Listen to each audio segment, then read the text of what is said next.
All right. Hello, everyone. Welcome back to Kentucky Fried Gaijin. This is Kurodon. And Tokyo Toy Bastard. And next door we have Tokyo Toy Bastard's son. They went toy shopping today. Yeah, we went to, he just graduated kindergarten, so I promised him to take him toy hunting this weekend. And he bought a lot of Hot Wheels, so he's in there playing with those. So you might hear some clinking and clanking of die-cast metal cars. So if you're wondering what that sound is, that's what it is. Yeah. So anyways, today we're going back to our first episode, I believe. Today is brought to us by H for the Heart in Heartland. We're going with these big bad boys again. So let's pop these open. Actually, you first. And White Belg. And White Belg. Leftover from our splendiferous pizza dinner. Yes. So, Japanese Dominoes. Cheers, sir. Boom. Double fist. Oh, yeah. Haven't had this in a while. Oh, yeah. I think I haven't had this since the video we had this last. Yeah. It's tasty. It's got a weedy smell. A very hoppy smell. But it's tasty. It's tasty. Double fisties here. Wow. Ooh. Rough. So anyways, today we're going to talk about a combination of a couple recent acquisitions that I got. Things that I've been looking for years now, since I got into this particular line of toys. And we're going to talk about where they came from, what they're based on, and whatnot. So what we're going to talk about is Microman. It's a series, a Japanese toy line released in the late 70s, I believe it was initially. 77. 74.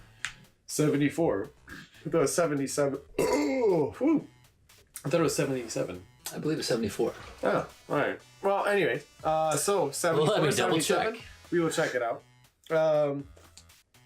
So first they came out with 4 time travelers. Time travelers, yes. Well, in the U.S., they're known as time travelers. Yes. In the Micronauts line, which was the U.S. and abroad market version of Microman, with some slight alterations. But yeah, essentially they're the time travelers. So you English viewing audience would probably recognize them as time travelers.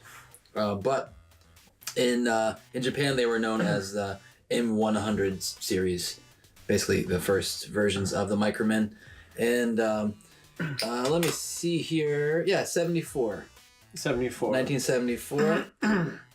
And then they, 75 and on, they started making other figures. But they were the very first in the Microman line. Okay, 74. Yeah, 1974. All right.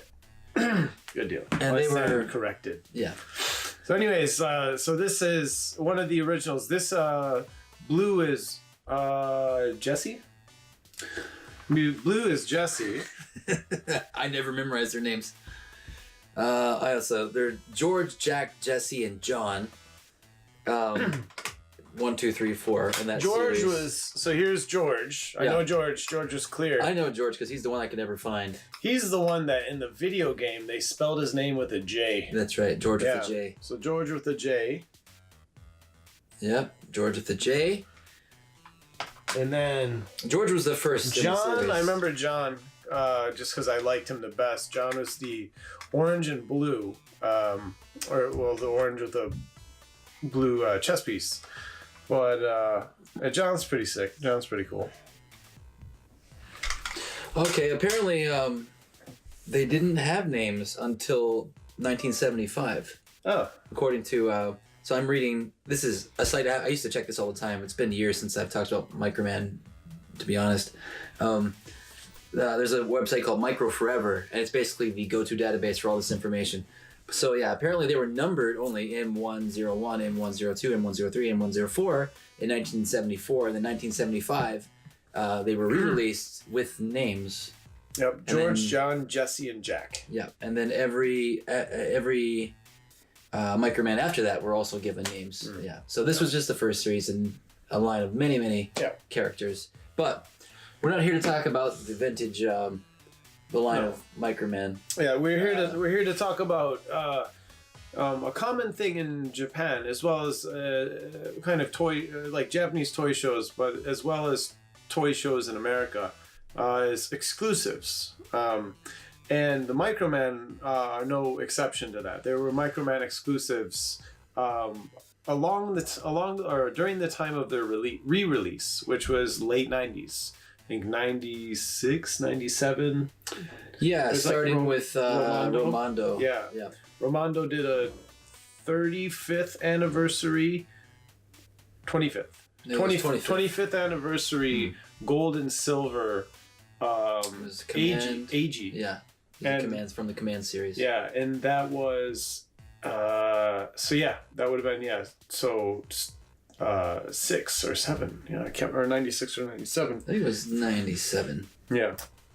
Anyway. I'm holding back loads of burps right now. Oh my god. Do you know how much pizza he just ate in like under 5 minutes? Oh, it's all the pizza. Completely amazing. Yes. So yeah, if any of you follow me on Instagram, I've been trying to beat some personal speed eating records lately.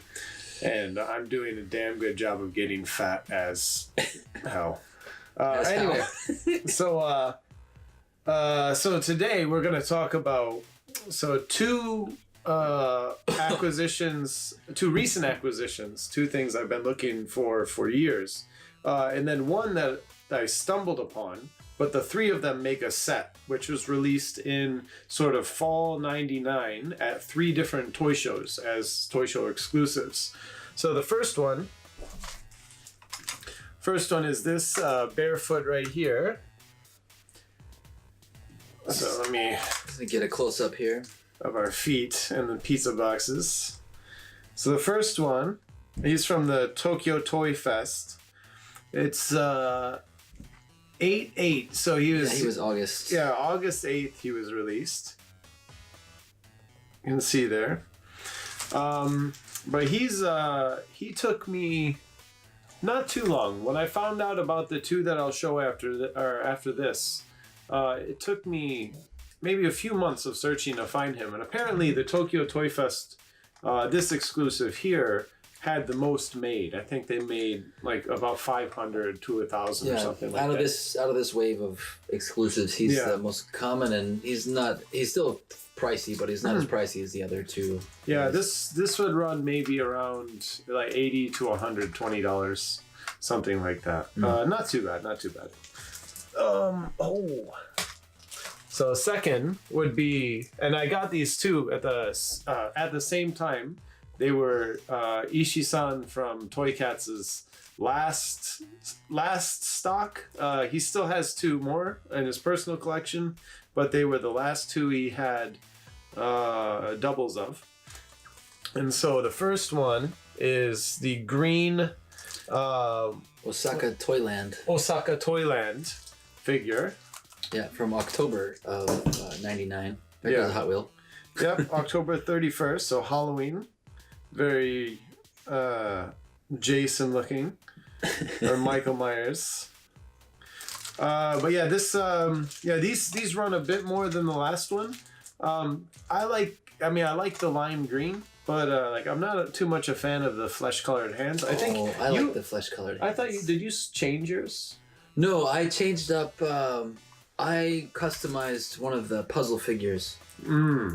And I took off. I used some of the Toys R Us Heritage exclusive box sets pieces that included a flesh Microman, which you have up there. Yeah, that one. Yeah, and I made some customs. I sold some customs, but I think the only one I still have is I used the M103 purple, which is supposed to look like the King Warada, and I customized it with one of the purple puzzle figures to make a better figure. Yeah. Well, in your eyes, I like keeping in my eyes. I think a better figure is the one that stays in the box. Mm-hmm. And so finally, on to the piece de resistance, what I've been looking for years and been teased by, because this man has it in his collection. Yep. Ishii-san had it. And I begged, and he finally broke down and said, okay, I have an extra. And it is this pink Tokyo World Collectors. Tokyo World. Tokyo World Characters. Tokyo World Characters. Special edition exclusive from November 7th. Yeah, let me get. There were not many of these. This is the most rare. I think the last two. The green and the green and the pink. There were only around 200 to 500 made. Is what Ishii was saying. Ishii-san was saying. So according to this, both of the green and the pink were limited to 300 pieces. 300, yeah. That makes sense. And then the gray one was limited to 500 pieces, which is why it's not as expensive. And it was still expensive when I bought it at Toy Cats like 4 years ago, but it was the only one that he had that he knew that he had or could find at the time. And I remember saving up money for it, and I bought it, and then we got to know each other after that, and then the following birthday, he gifted me the green one, so I was like thrilled. Lucky bastard. Yeah, I never picked up the gray one because I just don't like monochromatic figures, and I'm a completionist. I had to have all three. Yeah. So, and I got my gray one. I can't even remember where, but I think I only spent 3,000 or 4,000 for it. Like 3,000 or 4,000 yen. I think I got it off Mercari. But yeah. Yeah, he still has a couple, but I was like, nah. Yeah. When I say monochromatic, I don't mean like one color. I mean black and white. Just depends on what the figure is. You don't like grayscale. I don't like grayscale as much. I like the bright colors. Yeah. So the pink and blue on the Tokyo character, whatever. Yeah, the world character collection. Yeah. Actually, remember when I showed up today, and I was telling you that my favorite colors on any toy is pink and light blue. But there's only that. Then he has Los Amos Masters of the Universe Reaction Merman with those same colors. It's pretty awesome. Yeah, and then the only other time I see those colors are on like unlicensed dinosaur toys. Yeah, and Mexican bootlegs. And Mexican bootlegs. Yeah. So yeah, love those color combos. Yeah, we should definitely produce more figures like that. Oh, those colors. Yeah, for sure. I also like the Skeletor with the pink, green, and he looks nice too. Nice. So anyway, that's it. We're gonna keep it short for today. Just a little how do you do after a break of a week, 2 weeks or so. It's good to have the Tokyo Toy Bastard back with us.